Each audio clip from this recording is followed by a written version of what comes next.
It's time to get you caught up with all things sports. Yes! Yes! Yes! Yes! On the throw-in. One thing is certain. None of this is possible without you, the listeners. From baseball, football, wrestling, and more, covering local Cincinnati sports, stories, news, and highlights. Why is he always calling me? With your host, Justin Trento.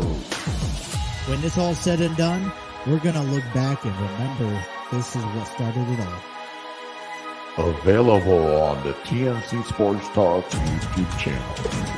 Let's play the ball! Let's play the ball!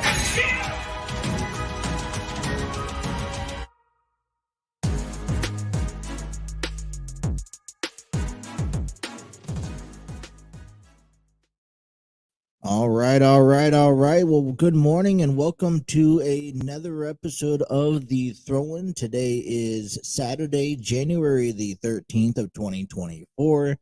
If you guys have been kind of following along and keeping up with the upcoming videos, I know they've just been getting pushed back more and more and more. I was going to finish off the weekend strong yesterday morning and do a show morning. The wife wasn't feeling good and, had a good opportunity and then ended up pushing it to nighttime and ended up doing 10 at midnight. And then I ended up getting, having some other occupations up on the schedule. So I definitely wanted to get a show in before Super Wildcard Weekend begins this afternoon. And this was kind of the only time slot that I had available. So if you're wondering what we're talking about today, there's a lot of football conversation going on. And some of it's going to be good news and some of it's going to be bad news. Some of the news that we're going to be talking about this morning is it's going to be mainly Super Wildcard Weekend teams. There's 6 games among the next 72 hours. You got 2 games today, you got 3 games tomorrow, and then you got a Monday Night Football game before we head into next week.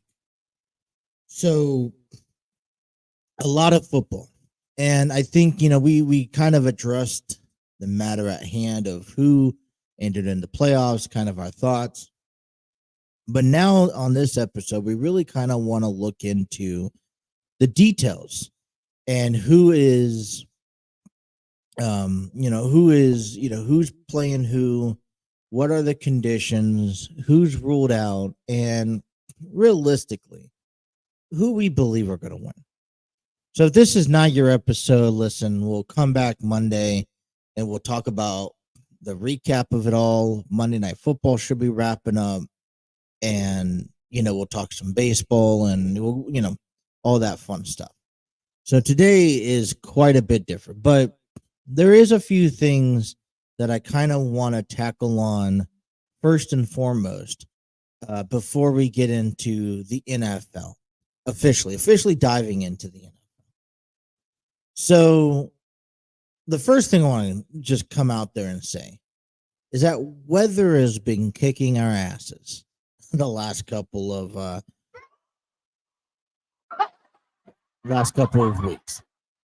What I mean by that is that if you're watching football, you could already tell that there are going to be games this weekend that are probably just nasty because of weather. I know this evening, Kansas City and Miami, they even recommended this game to be relocated to Indianapolis. And the NFL refused. It could be anywhere from 7 degrees to -8 at kickoff time, which is, by the way, 8 o'clock Eastern Standard Time, which is 7 out there in Kansas City. You also have the wind factor. So it's expected to be anywhere from 7 degrees to -8 degrees. But then it could feel like -30. And I don't care who you are. This isn't bobsledding. This isn't, when you start playing in sub-freezing temperatures, it, there, I kind of just want to slap you across the head because you put a lot of people in danger.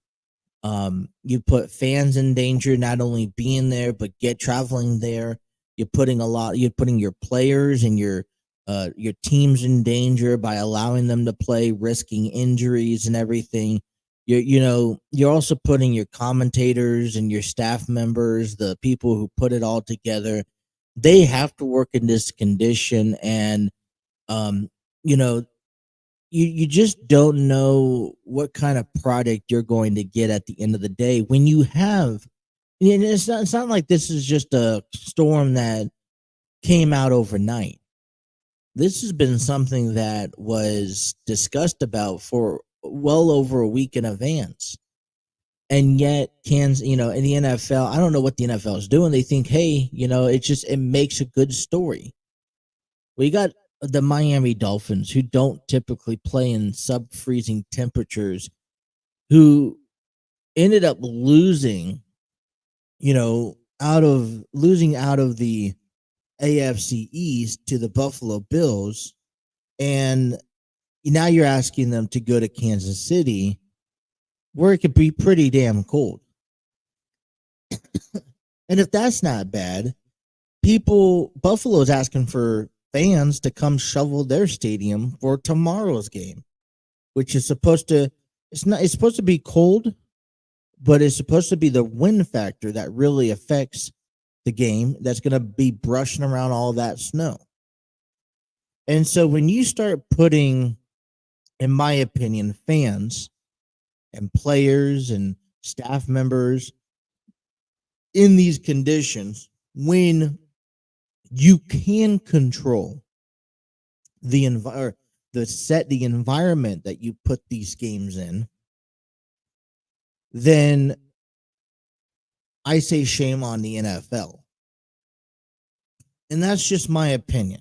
I mean, I don't know how these games are going to unfold, if they're going to be good games, if they're not going to be good games. I can't tell you that because I don't know. And I've always been the one that's like, cool, I want to see them play in the snow.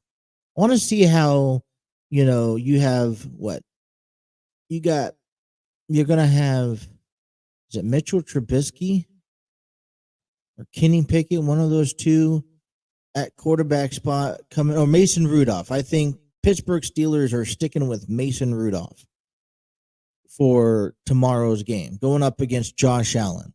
And I guess you're just going to see how these teams adjust playing in these weather.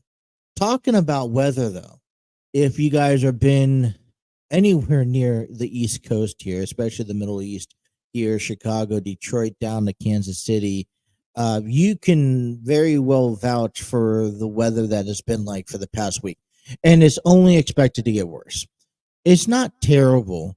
But I know yesterday here in Kentucky, just a few minutes south of Cincinnati, it was nothing but raining all day. Now, I haven't taken a look outside, but sitting here over the last hour, I could see the gushes of winds. I understand from my radar and from the weather report, we're expected to see, hold on one second.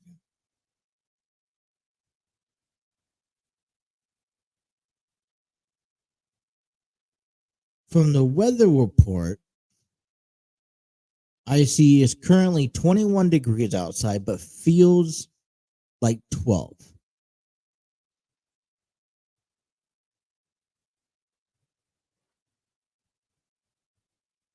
So we look at this, and it's only supposed to be in the mid to 20s. It's supposed to maybe hit a little bit of the 30s later on this afternoon, but it's still going to feel pretty damn cold. Tonight, it's supposed to drop down into the single. By tomorrow morning, it's supposed to drop down to the single digits. And it's supposed to be like that all morning long. And if you look, we have some snow flurries here and there. So it's going to be interesting to see what the snow looks like when we step outside.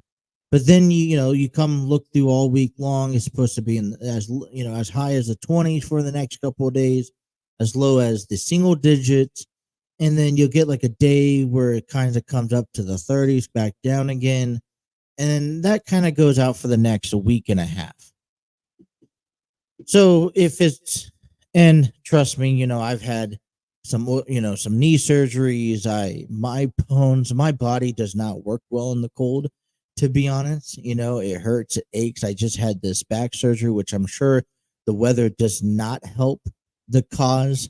But when you combine, if you just think of what it's like here, and let's be honest, we don't even get the worst of it. And then you look at a place like Kansas City or Chicago or even Buffalo in this sense that gets a lot of this, and yeah, they're more prone to it, but these are really, you're inviting other people into it that do not normally cross this territory on a yearly basis.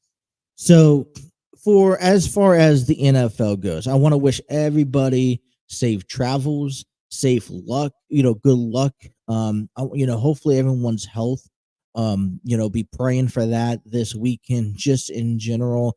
And maybe I'm over exaggerating on emphasizing all of this, but I gotta tell you, this is, everyone's health is a priority. And I'm not saying that the NFL doesn't care about people's health, about the players, or about fans.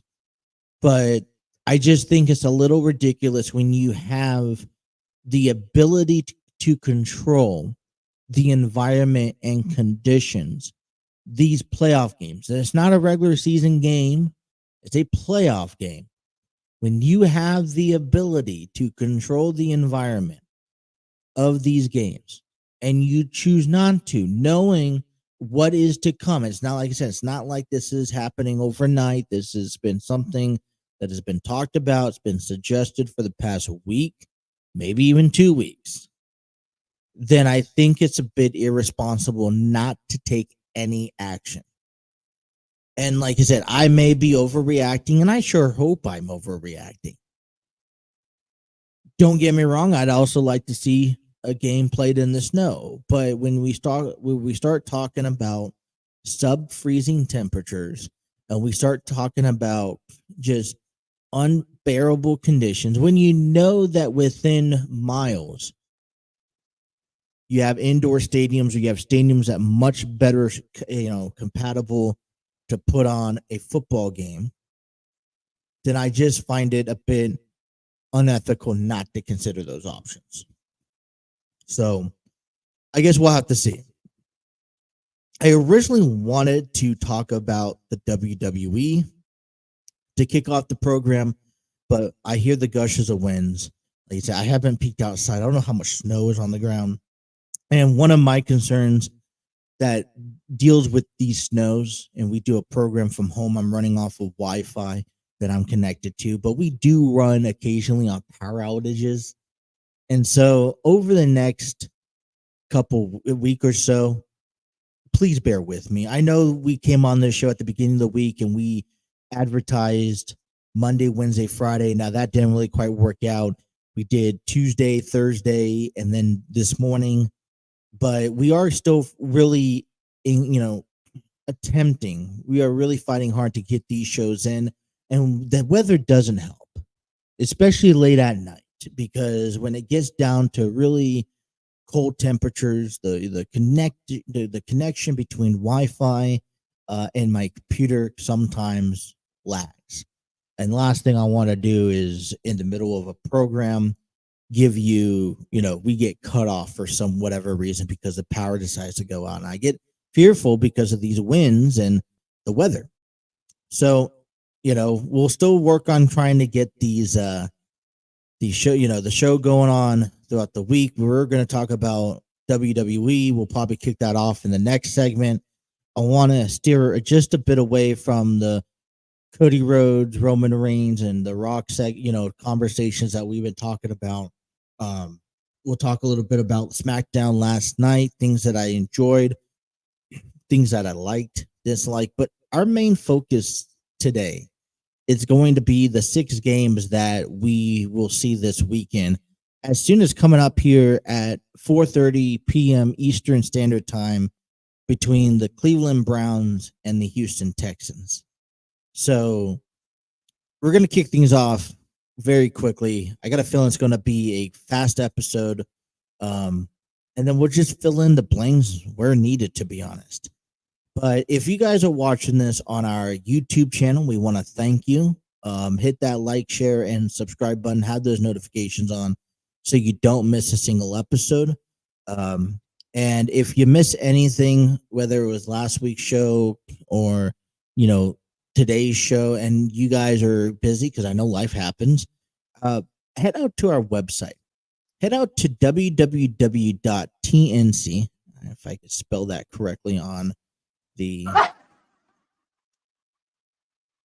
screen here. TNCSportsTalkShow.com. That is www.tncsportstalkshow.com. That is our website, our official website, where you get all the news, the stories, all the videos, all the audio podcasts. Now, I am a bit behind on uploading all the audio right now, so bear with me, working on getting those up. I had a project earlier this week that just occupied my editing system, and so I will be getting those up here very shortly. But visit our website, okay? We will up to date if there's a cancellation on a show or we keep on postponing a show. I try to also put this show on YouTube, as a premiere coming up. As soon as I know a time frame, I try to set it so that you can, okay, hey, notify me when this starts, instead of a last minute, okay, well, hey, he's going live at 9 o'clock, but I didn't find out until 11 type of stuff. So all of that's involved. Check out our social media. All those links are on our website. You can head on over to www.tncsportstalkshow.com. All righty. Well, have a good.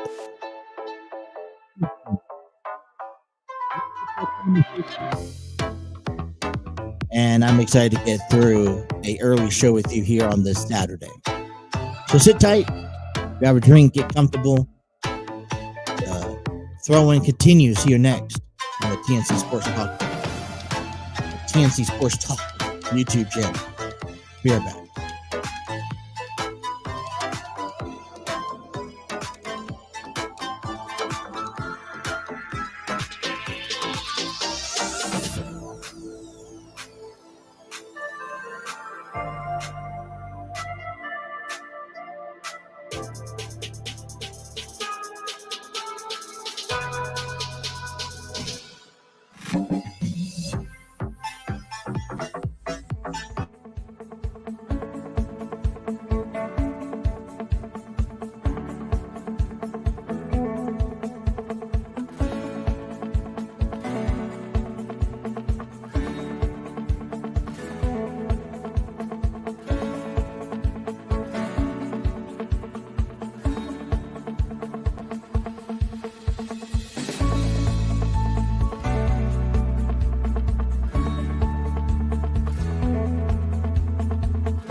Alrighty, so far so good, because normally if we have connection issues, it starts lagging on my screen and the video packages will end up kind of pausing and freezing.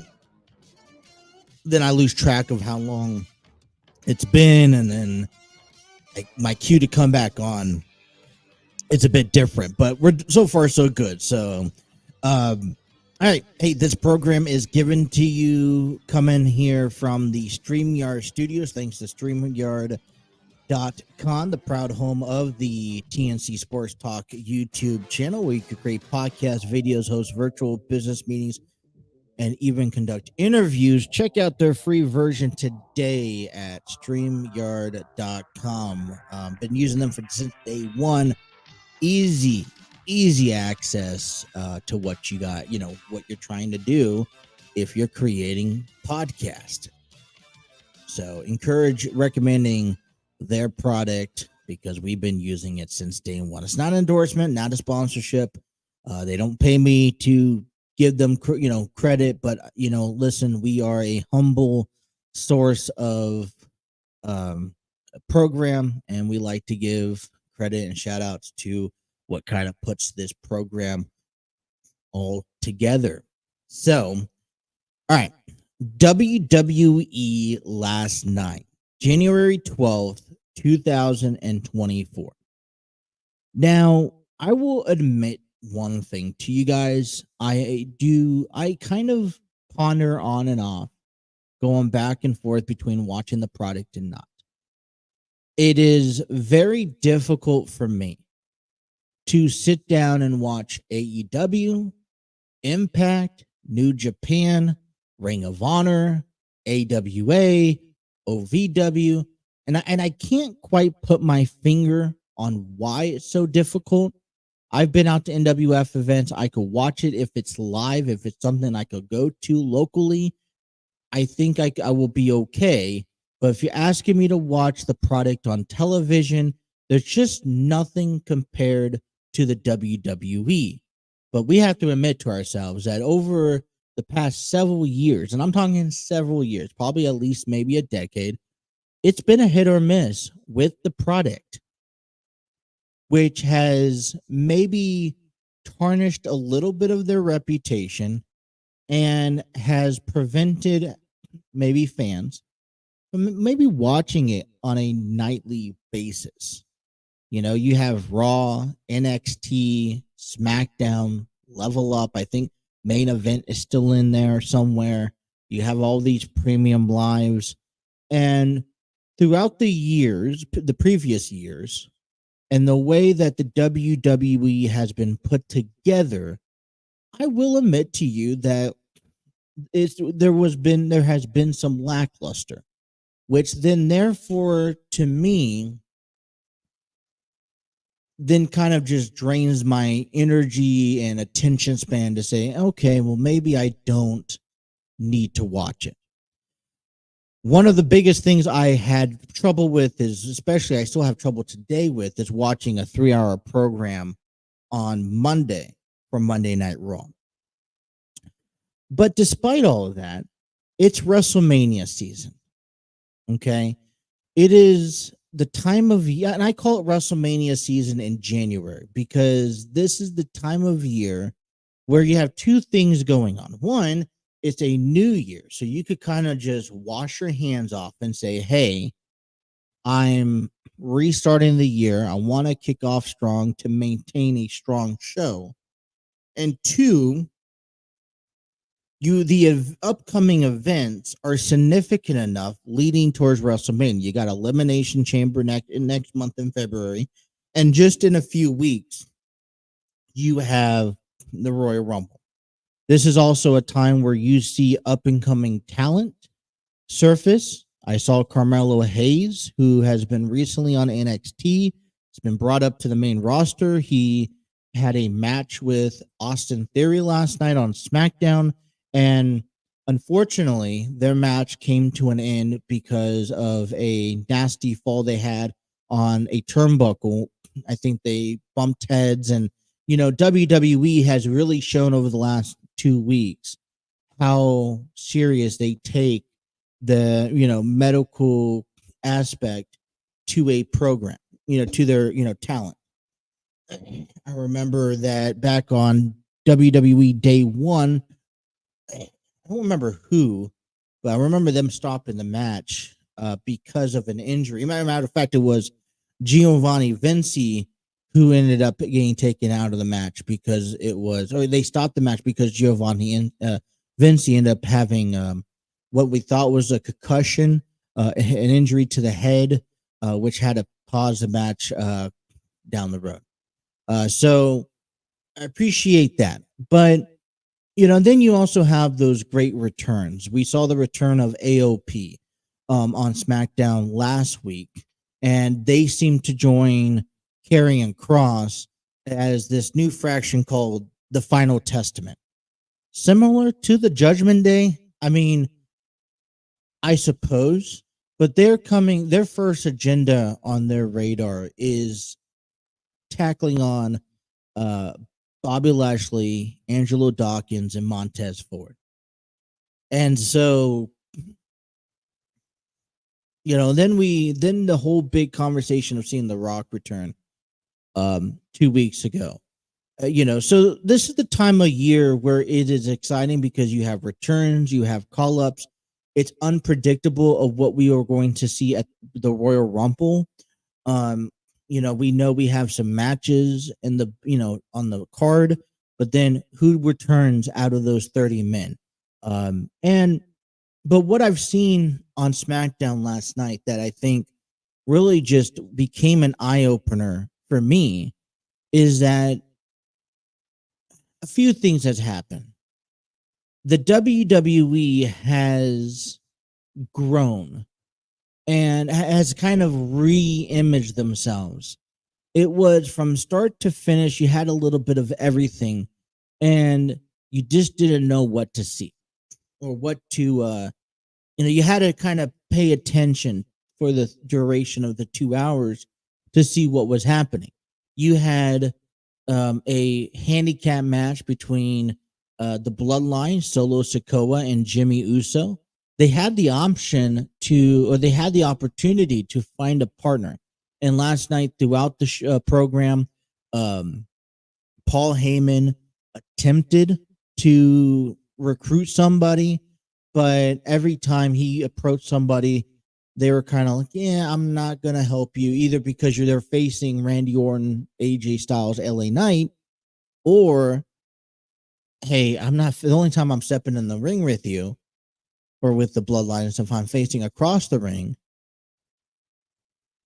to be facing somebody from the Bloodline, especially if it's Roman Reigns. So, that kind of came, because I think we're on the edge of our seats of, okay, could there be a third member? Who could be a third member? Maybe we'll see another surprise. Whatever, we didn't. What we saw was Solo and Jimmy attack Randy as he made his entrance.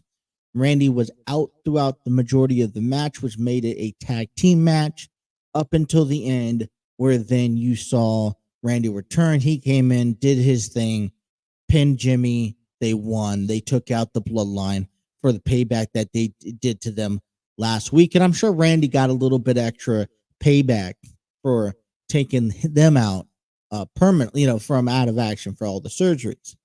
So we saw a little bit of that. We saw a faction officially form. We saw some, cracks in the Shield with damage control as Bayley was left alone to lose to Bianca Belair as Damage Control sat off on ringside and just watched. And so we saw a little bit of everything. We saw Carmelo Hayes in ring last night. So overall, a really good product. And it becomes a little bit more exciting to watch. So whoever put SmackDown together last night, we got to give them, let me find it here. I got to give them a nice round of applause. Because these are the type of things that I'm looking to be engaged with WWE to make me, all right, I want to watch to see what's next. And we're already looking at a nice hefty card next week that just attracts your attention as is. I saved it, the match card here if I can pull it up. I know I saved it. Just where, I don't know. Somewhere over the rainbow. Okay. Maybe I didn't. I was looking on Facebook. Maybe I just shared it to my Facebook page. Well, I know that there's I just lost it. I saw it on Facebook earlier this morning. You have the women's tag team championship match coming up. You also have, who else you have? Yeah, I know you have the contract signing. Oh, okay. So you have the Katana Chance and Kaden Carter will defend the women's tag team titles, I believe, with Alba Farie and Isladon. I believe those are the two members. So that you have some tag team title actions next week. You also see Logan Paul be the host of the Kevin Owens show as they prepare for their United States Championship bout at the Royal Rumble. You also see the contract signing of Roman Reigns, AJ Styles, LA Knight, and Randy Orton next weekend, as we are just a few weeks away from the Royal Rumble. So anything can happen. And then that's enough right there to be like, all right, I want to tune in. So, this was something that, I wish I was doing my program back in November around Survivor Series, because an interesting statement, I watched Survivor Series for War Games, and an interesting statement came out of Cody Rhodes as he did his post-match press conference. And one thing he pointed out during War Games is that you notice that there was, for the first time in a long time in the WWE, there are about the same amount of good guys compared to bad guys. In recent years, you've seen there's usually one good guy at the head of the table that's running the program, that is going to be your opener, mid-card, main event, whatever. And then all the other good guys are really, like, there's a separation on that list. You have the number one guy. He's normally your champion, or he's going after your championship. And then all the other good guys are way down below. They don't even stand a chance. Well, now all these other good guys are kind of coming up to star power to equal. So now you have 3 or 4 different options to choose from.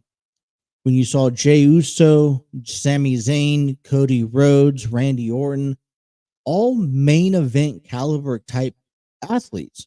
Because, years ago, when I would say WWE was not at its finest, you would see one top guy, and then you'd see about 4 or 5 bad guys. So in this reference, we would see Cody Rhodes versus the Judgment Day. You had the one good guy taking on all the bad guys. Well, now there's multiple statements. Grayson Waller said this a couple weeks ago also. With how much talent and how much star power is on SmackDown alone, is that you're getting something in every segment that just engages you in the level of talent, the level of star power that you have. And it's a big deal because, for a while you would see maybe the opening kickoff great, and then you see a couple of dud matches. You'd even see matches that didn't technically even make sense, that it was like, why even have this match? And now you're kind of repaying back, and that everything, even from the opening with, I want to say it was LWO taking on Angel Garza and Humberto Carrillo. That right there was entertaining enough to get me started. It wasn't the greatest match. It wasn't the highlight of the night. Did it kind of ease into the night? Absolutely. I think, compared to when you want to play career mode on WWE 2K and you put these matches together, you want your first match and your last match to be up high, to have the highest ratings. and then your middle card kind of ease on out. SmackDown kind of eased their way in and kind of just builds it up. So last night's product was a really good product. It kind of encourages me now to see what's next, watching not only next week, but, and I just hope, because we're going to be seeing a lot of this for the next at least 2 months, right? Heading towards WrestleMania. My only hope that I have is that this just does not end at post WrestleMania, and then we go back to mediocrity. I've been seeing a trend lately, even dating back to last year, that the more Triple H is under reigns of the WWE, the more logical shows we are being provided, which means there's not a lot of lackluster. There's a lot of more entertainment. You're seeing talent not only being presenting itself, but they're growing and they're building and they're making a name for themselves and they're main eventing, which is great, because when you have a lot of great talent that can main event, it helps out a lot when someone gets hurt or when something doesn't go your way. So a lot of great things coming from the WWE. Bottom half of hour number 1, I want to talk a little bit more about the WWE before we get into football. It's been, because there's a lot more heading into this road to WrestleMania than just Roman, Rock, and Cody that we've been talking about for the past couple of weeks. All right, so we'll cover that when we come on back. You guys are listening to The Throw-In on the TNC Sports Talk YouTube channel.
Alrighty.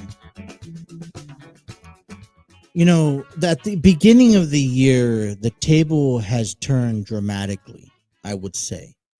When we all was shocked to see the return of Dwayne Johnson. And with Roman Reigns and when you think of The Rock just showing up, the most electrifying man in sports entertainment, hands down given to anybody.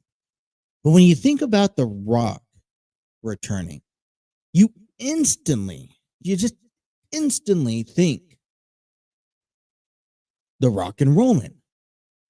And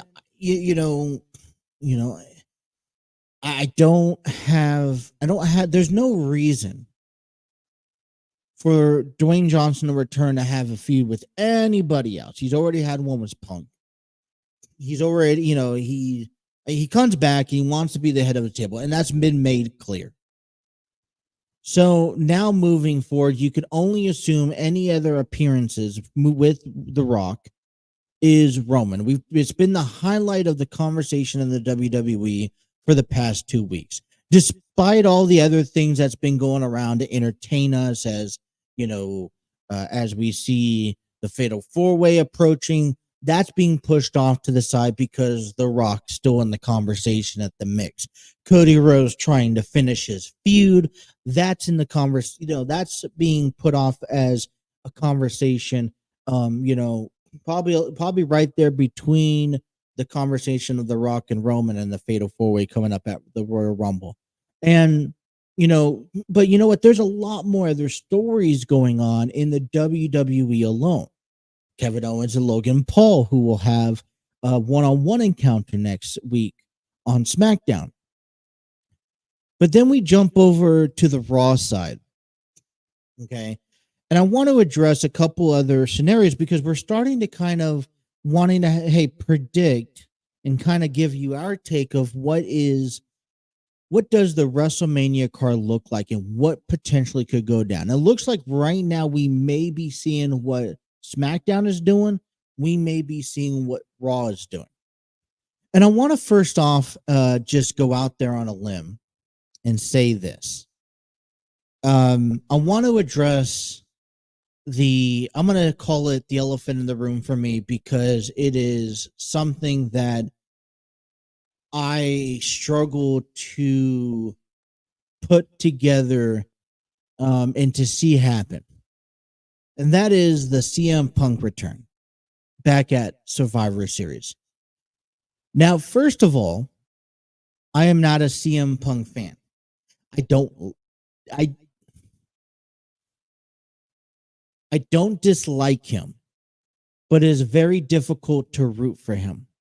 To me, Punk is a locker room, is a cancer to the locker room. He is someone who causes drama away from the ring that is unneeded, unnecessary. And with AEW, it was untamed.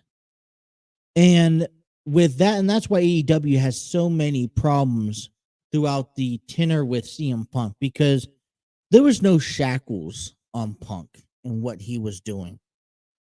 In a resemblance, this was a WCW era timeframe year that Punk had with AEW.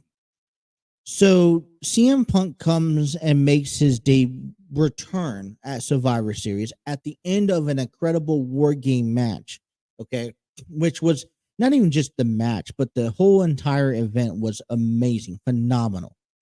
We were also all celebrating the return of Randy Orton, okay, after we honestly did not know if Randy Orton was going to even be able to come back at all with his surgeries, his age, where he's at, yada, yada, yada.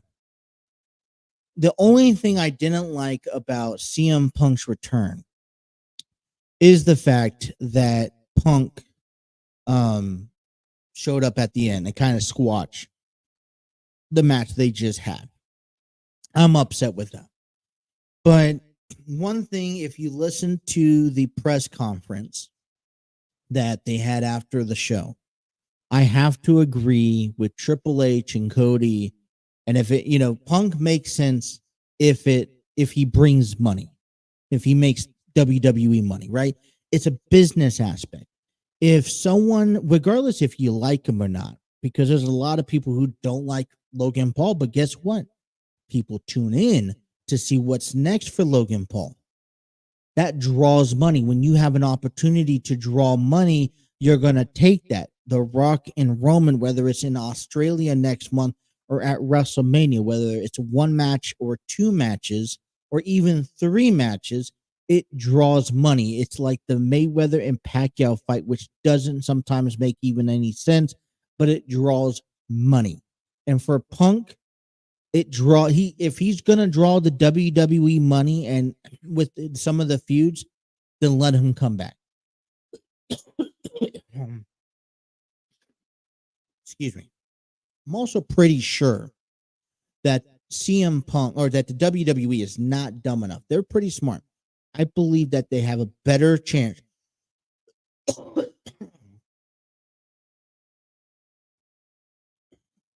Excuse me. Frog in my throat. I believe that the WWE has a better control over their talent than AEW has. Personal opinion. And I believe that they have definitely went under the conditions and they have a tight leash on CM Punk and what he says, what he does in and out of the ring, away from work or with work. Therefore, with my confidence in the WWE and with business, in a business move, CM Punk coming back to the WWE, I think, is a good decision. Listen, and I'm not going to decredit what Punk has or hasn't done in his career. I think he deserves an opportunity, a second chance. Come back to the WWE. Let's have a few runs, whether it's a 3-4 year span. I don't know, but at least maybe finish off. Get the attention you want or you deserve. Finish off strong, but you need to. I think Punk just needs to realize and remember he's not the only person on the face of the planet. Yes, he's talented, but there's a bunch of other talented people, and everyone needs to share that spotlight at the end of the day. But here's where my main focus point is coming into play right now.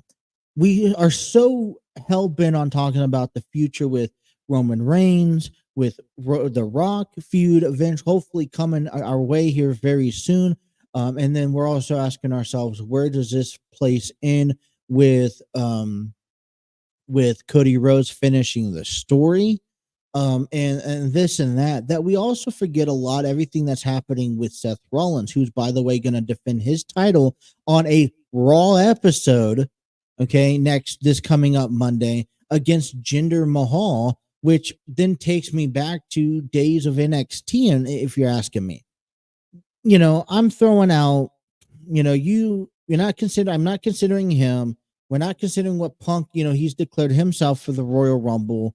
We're also not, there's also that storyline that the Judgment Day includes themselves in. Let's not forget about the Judgment Day. Okay. Finn Balor, Dominic Mysterio, Rhea Ripley, who's currently the women's championship on Raw. Damian Priest, who has the Money in the Bank briefcase, who could cash in anytime, any place, anywhere. So we start kind of looking at scenarios. If we're going to be looking at scenarios with Roman and Rock at Mania, Roman and Cody, whatever, we have to also start looking at what is down the road for the Judgment Day.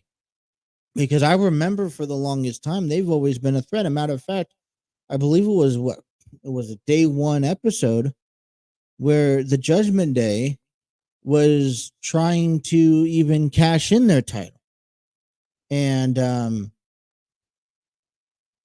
think it was, I don't know if it was Randy or someone put a stop to it from trying to cash in. And he took out Damian and Dominic and it was at the day one pay-per-view or day one Monday Night Raw. So let's start analyzing. What could we see? WrestleMania, there's been rumors spreading that WrestleMania can see Seth Rollins versus Cody Rhodes. And if we, and then, on top of that, let's keep in mind that Damian Priest has a title opportunity anytime, anywhere. I don't see him cashing it in with Roman Reigns or on SmackDown. So if he's going to probably cash it in, it's either going to be with CM Punk, with Seth Rollins, or I would even go out on a limb and say, I don't know how long the Judgment Day in their fraction is going to continue, but I will sure like to see a feud before this is all said and done between Damian and Finn Balor, and possibly for that title. These are two guys at the top of that food chain that are at top of Raw itself, whether they're good or bad guys, that really make an impact. And they've really proven themselves over last year. You think about one of the reasons why Finn Balor, in my opinion, has joined a fraction with a team like the Judgment Day is probably to ease back on his in-ring, performances. I know he's a talented athlete, but over the last couple of years, he's been sidelined a lot due to injury. So,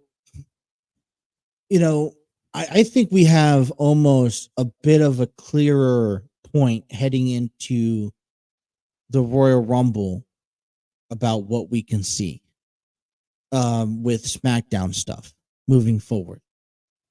And we're still up in the air, which is what I love so much about this time of year, because we still don't know what direction it could go down any direction right now. Here's the difference compared to last year. Whatever happens on Raw, whoever Seth Rollins faces or whoever's a champion at the time faces, there's 4 different story plots that all make sense, that if one doesn't follow through, we could slide in another one and pick up where we left off at, and it all just makes sense. Let's just take a moment to think into that. I think that's the biggest success that the WWE has had in recent years. And we haven't even seen the WrestleMania card quite yet. Both Raw and SmackDown, it doesn't matter who's involved. It doesn't matter what feud we're talking about, what athlete. They have 3 to 4, even 5 different directions that they can go down if one doesn't follow through when it comes down to feuds. The Judgment Day is involving themselves into the mix.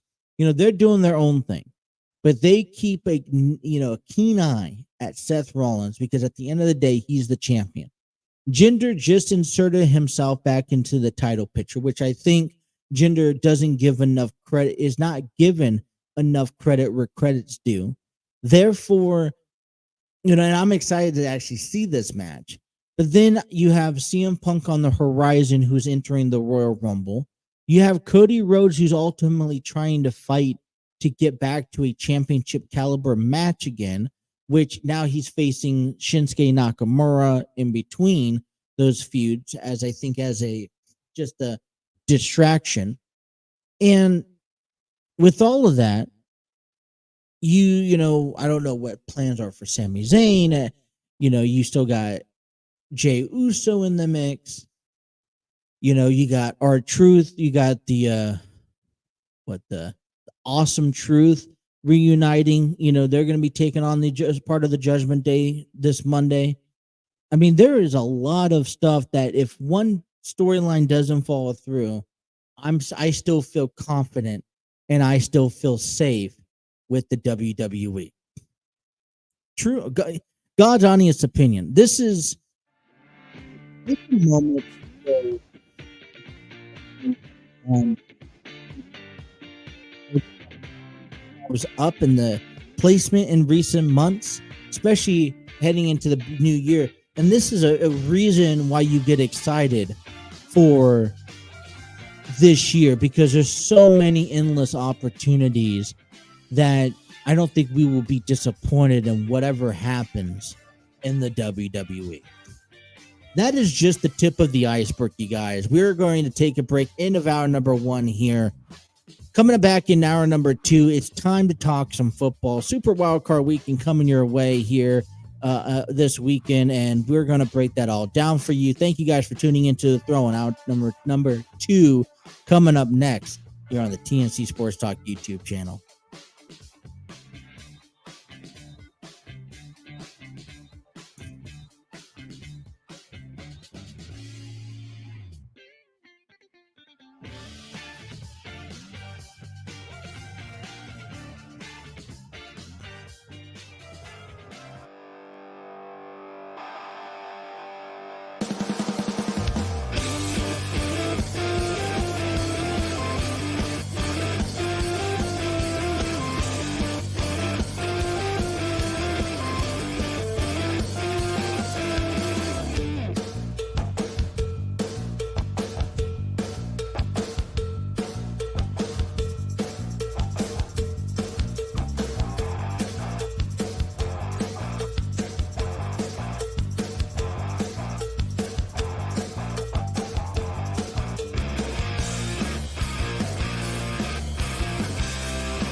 All right, let's jump right down into hour number 2 and not waste a single second. I want to give a big shout out to Spreaker.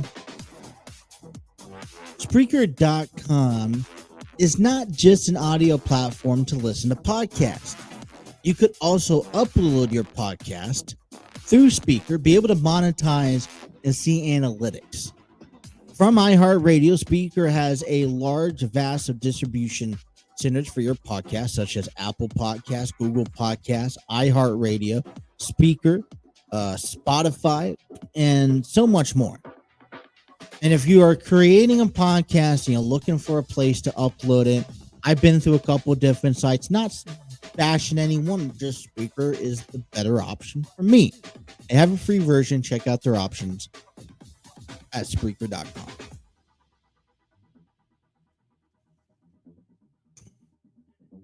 It is early in the morning. We're getting a show done. Didn't do one last night.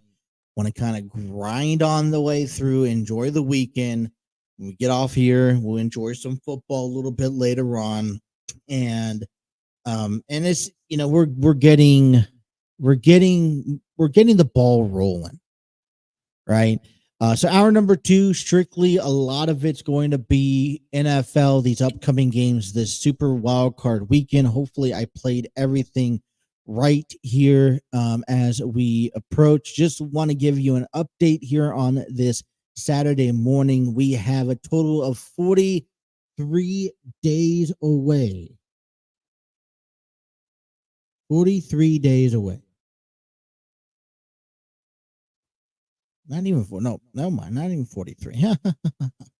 No, not 43 days. What am I talking about? 24 days away before Cincinnati's first spring training game, which is exciting. They just picked up a left-handed reliever, Brent Sutter, throughout earlier this week. They've added, they've signed some guys to a minor league deal that will be attending spring training. Nick Kroll has claimed that he's done with major roster moves, but you can always add more. I was listening to Lock On Reds podcast yesterday talking about the arbitrations and the guys who signed and the scenarios that we run into, and we'll address a little bit more Monday. But the one thing I could say, it's not just directed towards the Cincinnati Reds. It's not directed just towards Major League Baseball. Any team. Never be satisfied for what you have. Look at the Dodgers, for example. The blockbuster move of the year, or maybe of even this decade, was when the Dodgers signed Shohei Ohtani to a mega deal. First time ever, breaking all sorts of history records and whatnot. And the Dodgers could have just been satisfied with staying with Ohtani. Well, no. They go out there and they sign Teoscar Hernandez. They go out there and sign left and right players. I mean, they added to the rotation still. And so never be satisfied for what your team has done. And if you're the Reds, there hasn't been any blockbuster moves. I don't consider anyone to be, they're conversation pieces. There are players that definitely benefit this ball club, especially where we're headed. They don't cost too much into the Castellanos' pockets, which are great. So you're keeping things oriented. We're keeping things within the house system. So we're keep on growing and building the talent we have, but never to be satisfied. I think, we did address a couple of the offseason matters, which is bullpen, rotation. And I think we're heading into this year with a better confidence pending everyone stays healthy. Right? That's always a big question. I will agree with you. You look at where can the Reds, if they could make any other moves, within the next month or so, what could you see them doing? Adding a right-handed power at bat somewhere maybe in the outfield. They're stacked up left-handers with Jake Fraley and TJ Friedel. So a right-handed powered at bat to fit that lineup would definitely help. But, if the season will start today with the talent that the Reds have, am I happy? Yes. Just never be satisfied where the Reds are at right now. All right, moving into football, before we move into football, Cincinnati Bearcats, they will interplay today at Baylor. They lost their first Big 12 home game of this season to Texas, 71-60. They take on Baylor at 8 p.m. Eastern Standard Time on the road. The Bearcats come into today's play 12-3, 1-1 in conference tournament conference play. They are 2-1 on the road. They'll come back home. Next game at home will be January 16th, which is this coming up Tuesday against TCU at 7 p.m. Some tough opponents right off the bat. Xavier Musketeers will be playing today at Providence, 2 p.m. Eastern Standard Time. They come into play 7-8, 1-3 in the Big East. They are 0-3 on the road. So good luck to our local teams. I know the Cincinnati Cyclones, they will be playing today and tomorrow on the road. I have the schedule here.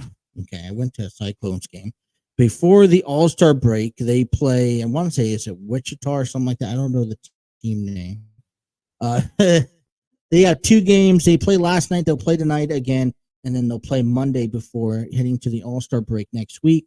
And then they'll come home against the Toledo Walleyes next Friday night. So schedules for local sports coming up your way here in the Cincinnati sports world. All right, let's get down into some football business here as we start talking about all these games. Washington hired Adam Peters as a new head of operations. New look in Washington. And if you're Washington fans, hopefully the pieces start falling into place. Having to hire your head coach just yet, but that will probably be coming here in the next few weeks, if not with the next week. But the Patriots earlier this week, we knew this was coming, but Bill Belichick and the Patriots have officially departed ways from each other, and the Patriots haven't hesitated to hire their new head coach. They hired Jared Mayo as the new head coach following Bill Belichick's era. Mayo is a former New England Patriots. He was a linebacker. He played for the Patriots for 8 seasons. He also played college football at the University of Texas, selected by the Patriots 10th overall in the 2008 NFL draft. He was named Defensive Rookie of the Year and earned a Pro Bowl and first-team All-Pro honors in 2010. After leading the leagues in tackles and receiving a second Pro Bowl selection in 2012, Mayo rejoined the Patriots as an assistant coach in 2019. He was named head coach just yesterday, I believe.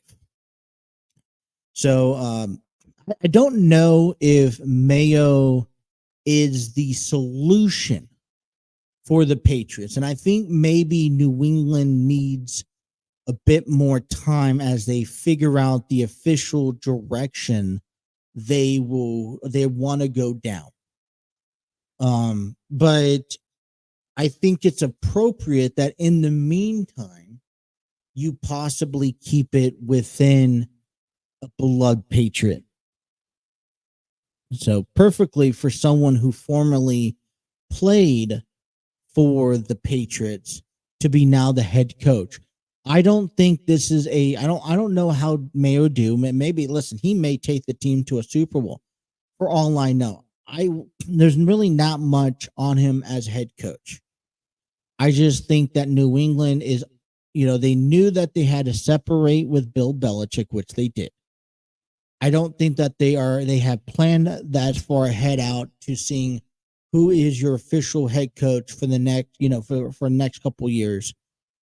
As they determine the head coaching situation right now, keeping it within a former player or, someone that is beloved by New England, I think is very adequate, very appropriate. So we wish him the best of luck in his upcoming coaching season. All right, let's get down to business. Back half of the hour show, we're talking about football this season. Super Wildcard Weekend, Game 1, 4:30 p.m. Eastern Standard Time today. The Cleveland Browns, ranked seeded number 5 in the AFC, will take on the AFC South division champions, the Houston Texans.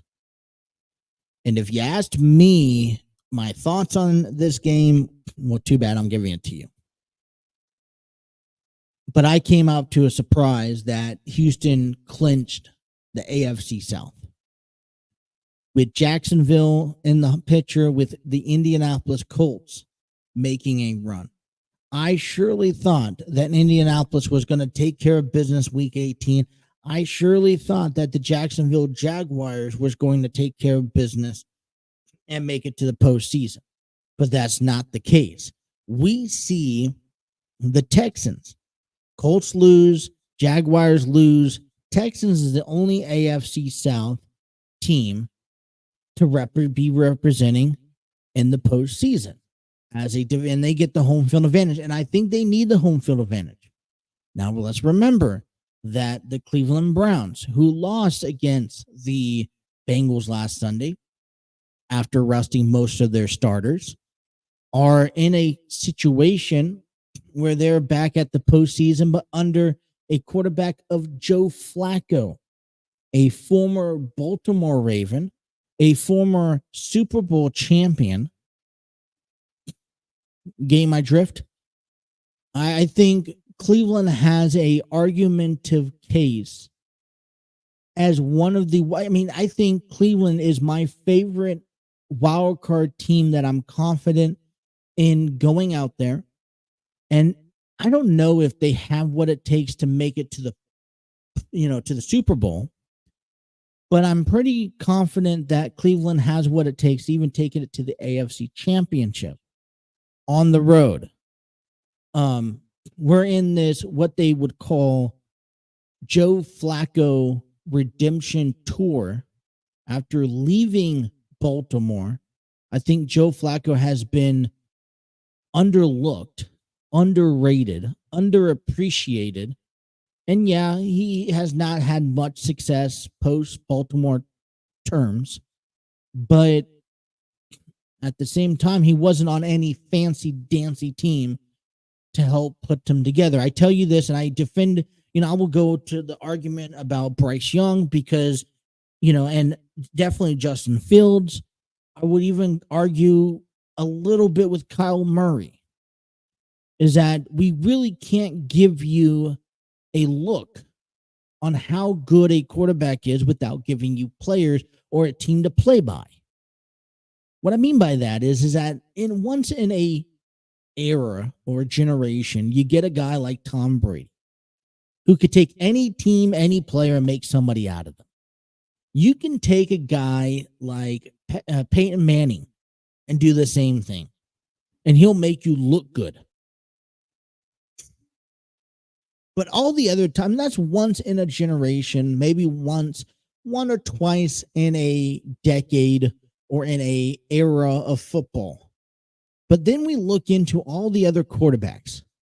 And what does Patrick Mahomes have in common with Joe Burrow? He has players. Aaron Rodgers believed so hard that he could take a lot of the rookie guys and shape them up to be Green Bay Packer football players. That they will play, they will adapt to his techniques and playing skills, and it didn't quite work out. For me, has Trevor Lawrence is a average quarterback because he has average players around him, and he's just put in a crappy division that Tennessee is still trying to rebound after getting rid of Vrabel earlier this week. Indianapolis has made that new step forward with a new young quarterback who unfortunately got hurt at the beginning of the season. And Houston is kind of wishing upon a star, trying to write history with a rookie quarterback and a rookie head coach. I'm telling you this right now. If you have the players, if you have the confidence, then you're winning, then you have the ability as a quarterback to be a winning quarterback. But if you go to a team that just has mediocre, and it's nothing, I don't want these players to take it personal. But when you have these players going out there like Bryce Young and Justin Fields and even Kyle Murray, who who the team does not really draft well. They don't necessarily pick up pay attention to what they need, or they're not picking up top star talent. Maybe coaching wise, they're a grade level C average. Then you're only going to get that much of production out of them. It's not all quarterback, it's receivers, it's linemen, it's the defense. It's a unity sport. So when you don't have all the pieces put together, it's almost impossible to win. Joe Flacco had all the pieces in Baltimore, went to a different team and lacked the pieces. He's back in Cleveland with the redemption opportunity, and he's not given all the blue chips and not all the poker chips, but he's been given enough talent to really have an opportunity. This weekend, Browns taking on Houston. What's exciting about this matchup is that the Browns are an exciting team to watch. And it's hard to admit that, but they are an exciting team to watch. And you wonder, how far can this thing go? For Houston, it's a win-win. As a rookie quarterback, no one expected Houston to finish first, or even as champions in the division, nonetheless, last place. So to play this postseason game in home field advantage, I think there's a fair equal 50-50 chance at either one of these teams advancing, which makes it difficult to choose who do I think is going to win.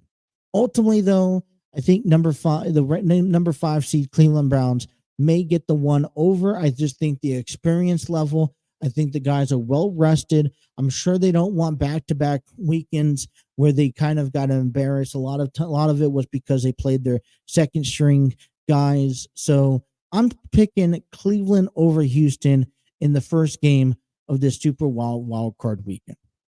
Let's take a break and continue as we cover Super Wildcard Weekend here on The Throw-In, available on the TNC Sports Talk YouTube channel.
One thing that when you look at the AFC and the NFC playoff bracket, you kind of look at that list, and there are teams that just naturally belong. They dominated their season, and then they go out and they're expected to be in the postseason.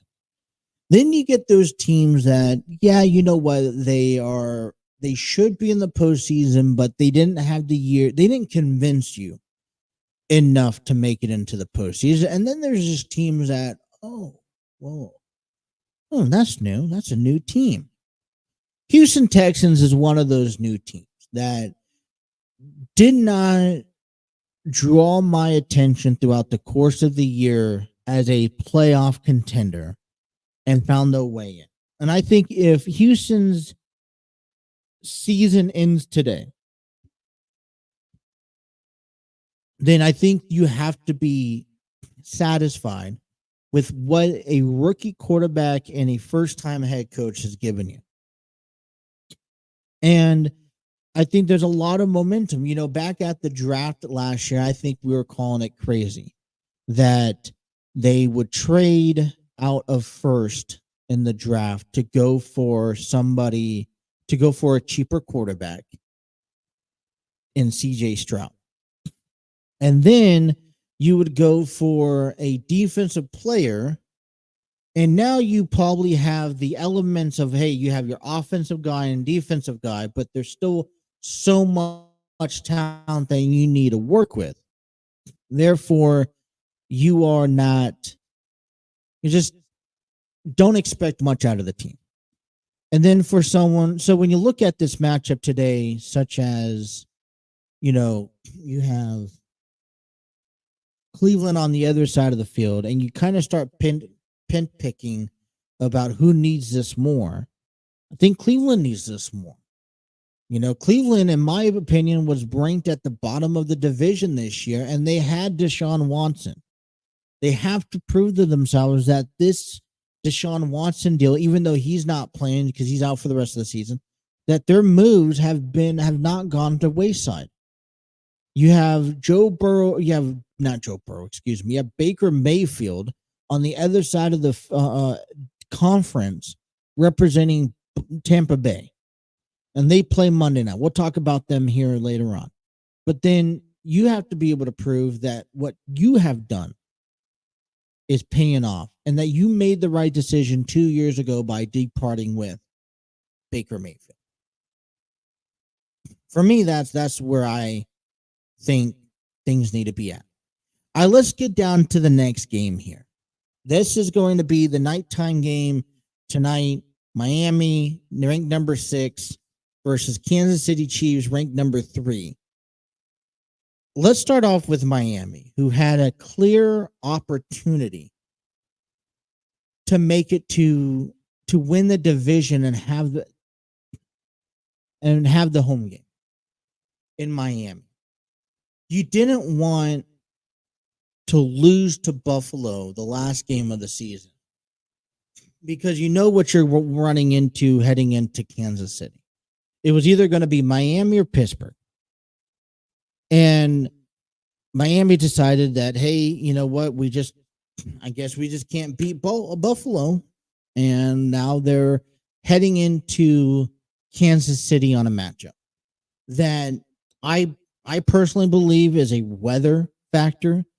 The reports that I'm seeing, they're recommending you need to cover head to toe, face, everything. That's how cold it's going to be. And I'm very interested in seeing just how this pans out. Like I said earlier this week, the Kansas City Chiefs, or earlier this week, Weather Advise suggested that Kansas City moved on, that this game was going to be moved to an indoor facility or just another location. And they chose not to. NFL's choice.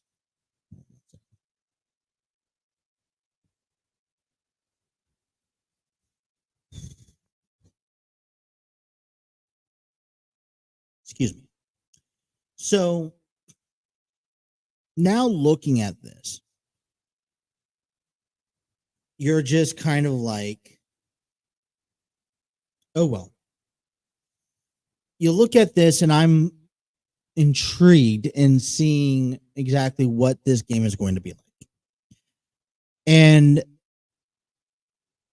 with Miami going in, here's the problem with Miami. They're going into, treaded water in this weather.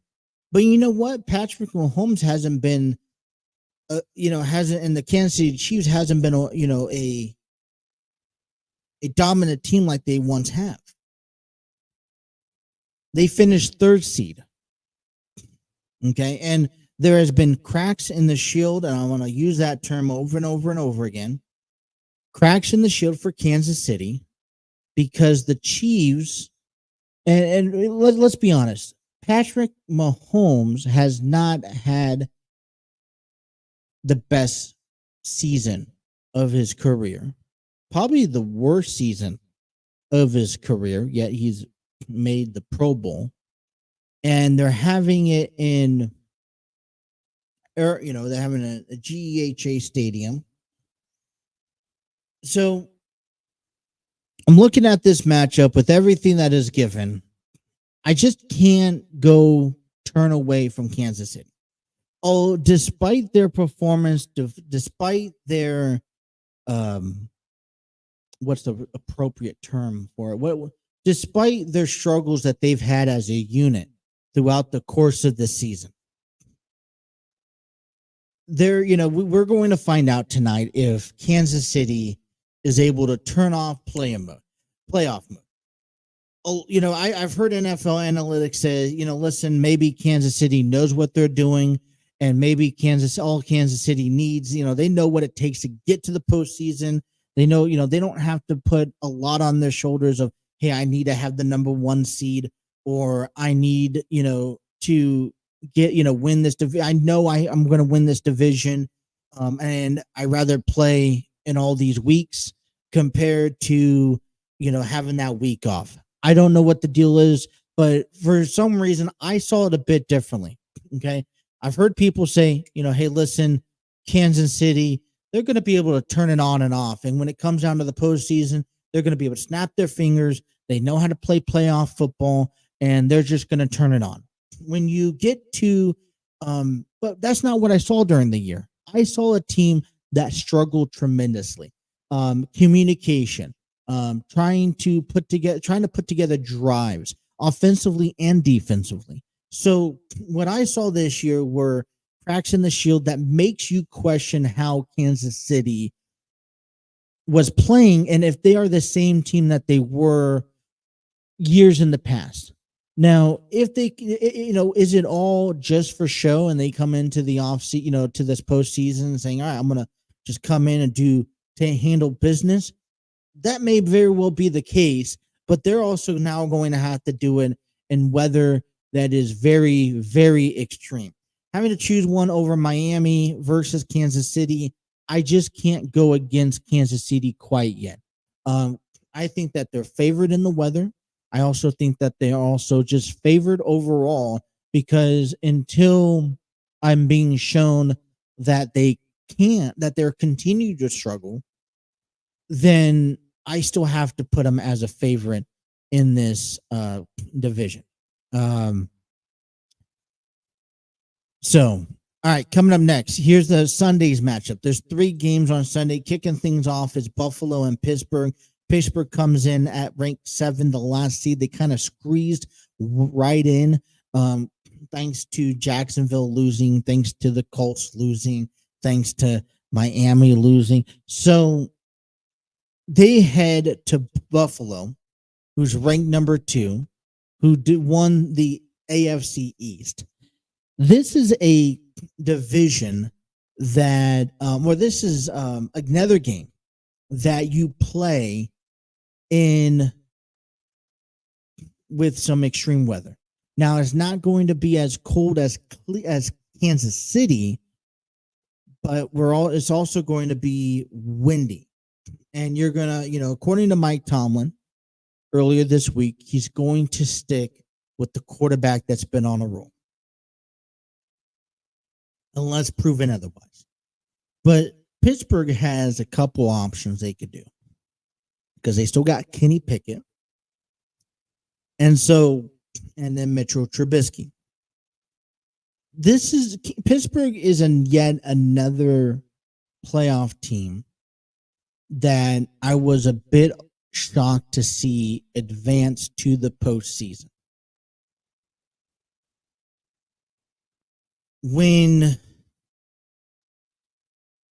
So I'm looking at this matchup. Josh Allen has not played the same as he has played before. Both teams acclimate to the weather pretty fairly. I argue that Pittsburgh is on a streak of let's win. And if any team right now in the wild card spot, if Miami couldn't do it, I don't know if Cleveland could do it. I think Pittsburgh could be the team that upsets Buffalo. But you have to allow Buffalo to make their mistakes. See, Buffalo made plenty of mistakes during the Buffalo and Dolphins game last weekend. And Miami just did not capitalize on that opportunity. So if Buffalo made equal amount of mistakes, I think that they have a fair chance at winning. So I'm going to go out on a limb and say Pittsburgh could walk away with a win. And we could see a divisional rivalry game in the divisional weekend next weekend. Pittsburgh and Baltimore. And then you see Cleveland heading over to Houston. So far, so good. I'm going to try to get my back on. Well, let's take a final break. Come back and talk about all these sports here. You guys listen to the Throwing on the TNC Sports Talk YouTube channel.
Alrighty.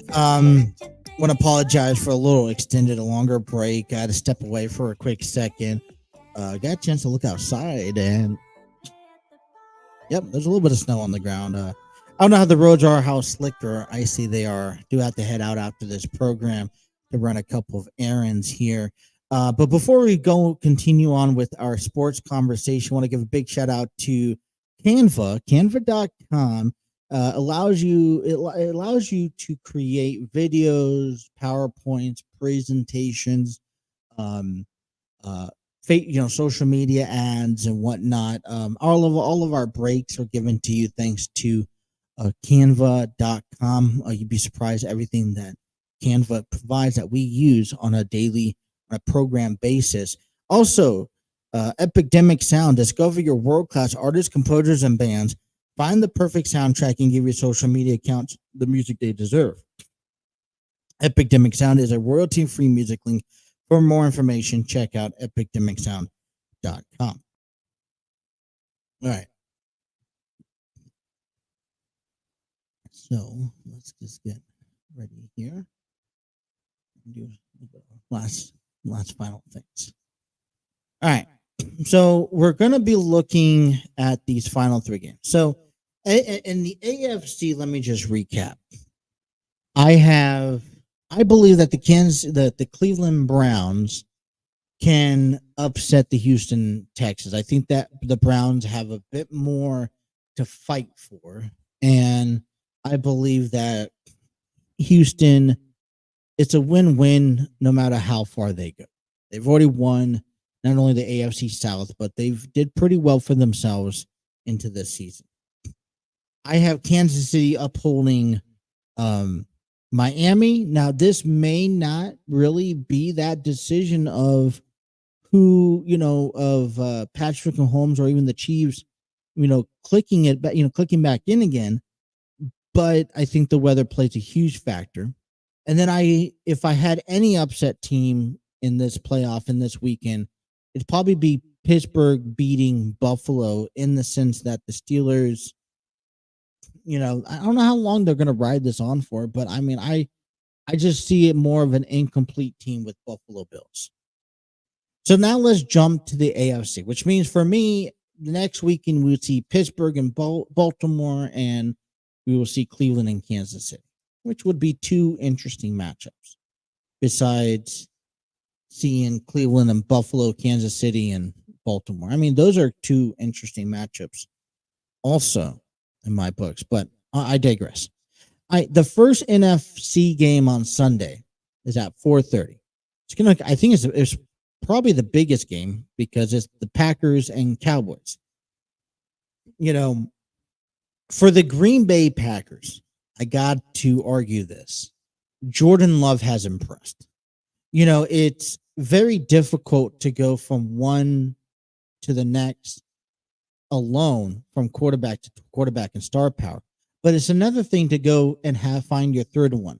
And I think right now Jordan Love has proven that and has shown that he could be that next, Aaron Rodgers for the Packers or Brett Favre.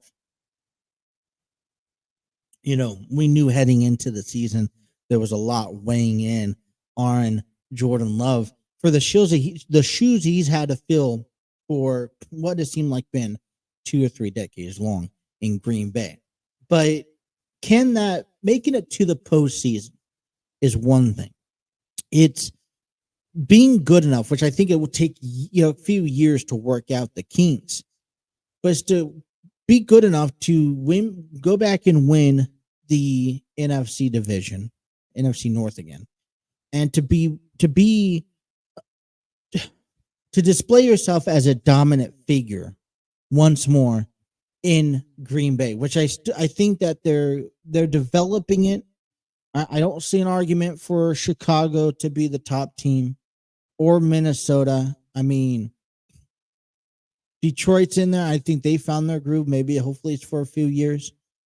But I like this game because this is kind of like America's team taking on the Green Bay Packers, which is always a fun team to watch. The Cowboys have a lot riding on this game. Cowboys finished 12-5. They win the NFC East, and I think they needed that. They needed that little burst of energy to say, "Hey, we are serious. We are serious about this team, about this game, or about this division. We're serious that we want to make improvements to go back and win and win and win. Go and finally go to the Super Bowl." But see, getting to the postseason for the Cowboys isn't the issue. It's winning in major games that's going to be the issue. Now they face the Cowboys. They face the Packers. I don't. This is going to be as even as it's going to get. It's going to be. This Packers team is going to be as close as if you're playing the Eagles or even the 49ers, which Dallas has already proven they could beat the Eagles. So, I wouldn't rest that this is a walk through the park, but I do see Dallas taking the first game out of the wild card and beating the Packers. They'd hold that home seed advantage rating to take on whatever's next. Now, Green Bay picking up I think it'll be a bigger, impressive storyline if Green Bay wins, but I think I got the Cowboys over Green Bay. All right, let's go talk about, I think, my favorite game. This is the Sunday night game between the Rams and the Lions. You have Matthew Stafford, a former quarterback for the Lions, who has always been considered as that just average Joe quarterback, taking on, and then he goes out and wins the Super Bowl the first year he goes to Los Angeles, taking on the Lions, who, had to grow after collecting Jared Goff, the former quarterback for the Rams. And you see Jared Goff and the Lions putting stuff together. I like the Lions in this one. I think that they really are something special. I really like the way they play. I was a bit surprised in how good Los Angeles was. I don't necessarily see Los Angeles going that far this year. I think just getting into the postseason is enough. I got Detroit in this one, which means it will be a Cowboys and Detroit game in the divisional series, which then leads me to this last and final game of the Philadelphia Eagles and the Tampa Bay Buccaneers. Now, I'm going to go out and say I think Tampa Bay walks away with this one. I don't know. There's a lot of things wrong with Philadelphia right now, and this is a bad time to be in one of those slumps. And until they could show me something that they could actually, be good at, I just don't see them lining up. I think Tampa Bay goes to, San Francisco next week in the final, in the divisional round, and take on the 49ers. Let's go back. I just gave you my predictions to all of it. Let's go back to all of these games. Today we got 2, Sunday we have 3, Monday we have 1. By the time we get to Monday night,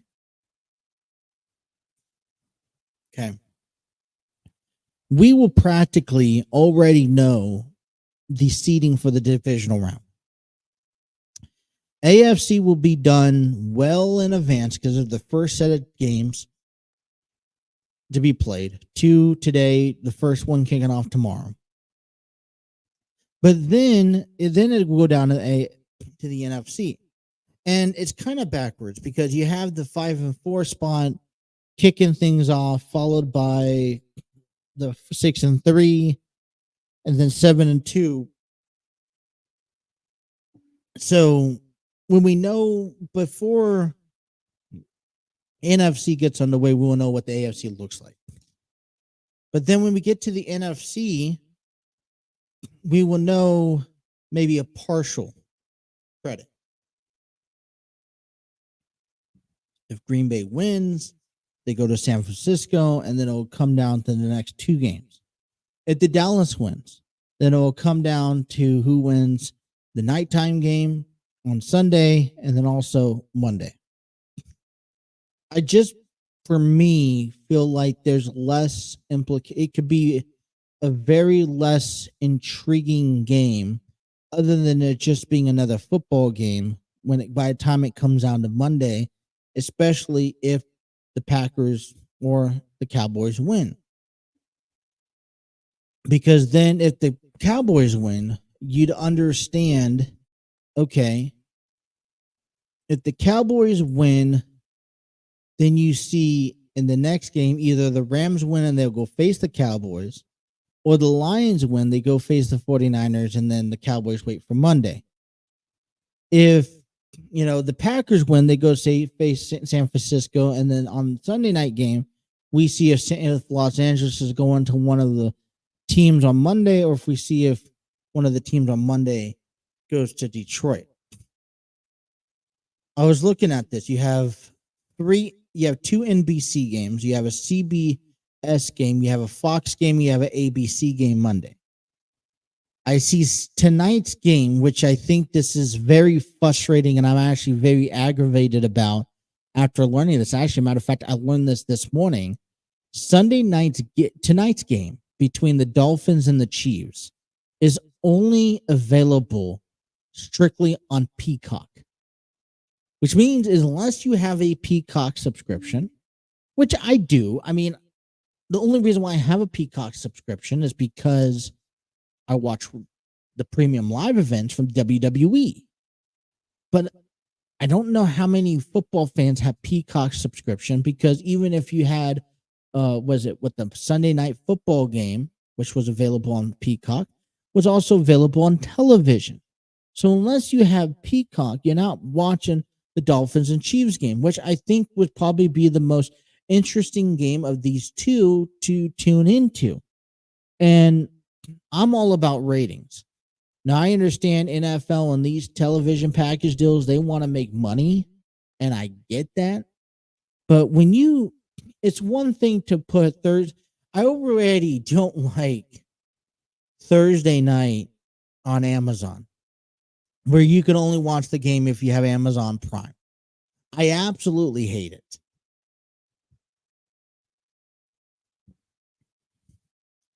But I hate the most is when you make a postseason game unavailable to the public. In order for you to watch it, you've got to have some sort of subscription. It's one thing to do it on a Monday night or a Thursday night. I mean, I don't like the Apple TV, although, for baseball, they share, games. Not every team, it's only one game on a Friday night. I don't like the Amazon Prime game on Thursday Night Football. I understand that television is now transferring into these apps, and I can handle the regular season. There's so many other games. I would always choose. If I was Amazon, I'd be like, listen, all right, how do I put that? If I was Amazon, I said, let's do one of the Sundays game. Right? For me, it made sense. Just like I think, when baseball came around, one of the Sundays games was on Peacock. When you get to the postseason, don't mess with the postseason. That's what I absolutely hate. And what we see is the NFL messing with the postseason. And you just take it away from the fans. If you're a Kansas City fan, if you're Miami fans, I get it. It's the ratings for Peacock. It's the ratings for the NFL. But you just shouldn't take that away from the fan base. And there's just so much more going on with this game tonight that if you're not a subscriber, that you're just missing out. And I don't know. I mean, maybe either that or you're forcing the hand of going out to these bars, which, or, these, venues that have the games on television. I just don't like the idea. I'm sorry, I don't. But so Super Wildcard Weekend, who do you guys have? Excuse me. It's going to be a fun weekend. I'm excited. All right. So when we come back, we'll be back Monday night. We'll be talking a lot about what's going on with the NFL. We should have a very clear understanding with how this postseason is unraveling. So we'll talk about all of that coming up Monday. Everyone, enjoy your weekend. Be safe. Man, like I said, it's cold out there. It's going to get cold. The wind factors are crazy. I can't just express enough about that. So be safe out there. I wish everyone the best. I'm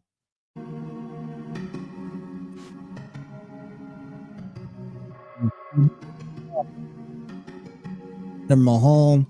We got Monday Night Football. I'll probably have on. I don't know.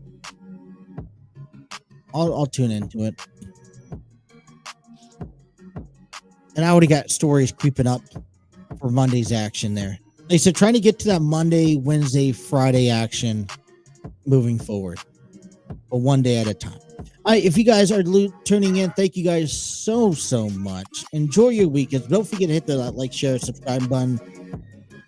Have those notifications on. Check out our webpage at www.tncsportstalkshow.com for all the latest news, stories, videos, blogs, and whatnot.